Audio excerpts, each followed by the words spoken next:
plantains are created equal. Ecotain, they've done a lot of research on it, and it stands out on its own really. Yes, there are plantains that do have an effect, but nowhere near like Ecotain. It is one out of the box, and yeah, it's one we need to be using. We farm here in Mamaku, farming with my wife Paula. We're milking 700 cows, 265 affected hectares. We're just to the west of Rotorua, up on the hill there. We purchased the farm in 2017, knowing the rules for the lake catchment here in Rotorua. We've been looking for tools to lower our nitrogen leaching while still being profitable. Some of the tools we're using is, we do have some runoffs that we're wintering cows off. That definitely helps. But the main tool that we've been using is Ecotain. Ecotain works really well, and the science behind it is it's just getting stronger.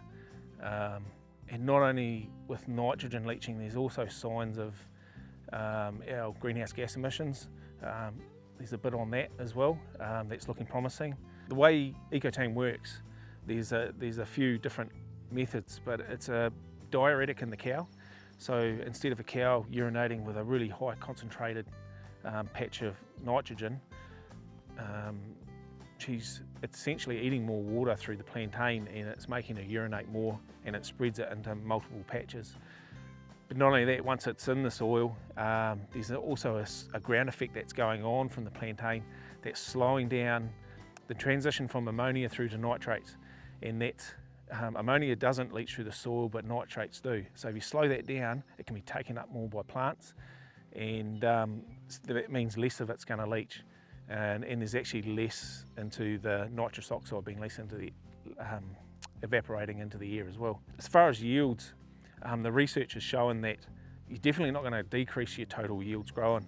Potentially you'll increase your yields growing, especially out of those dry summers. That's when Ecotain grows the most. It really takes off and gives you a lot more pasture in that first sort of summer rain that comes along. For us here, we've done a lot of financial modelling on different systems out to 2032, because 2032 is our target where we have to lower our nitrogen by 30%. We've looked at standoff pads, we've looked at lowering cow numbers.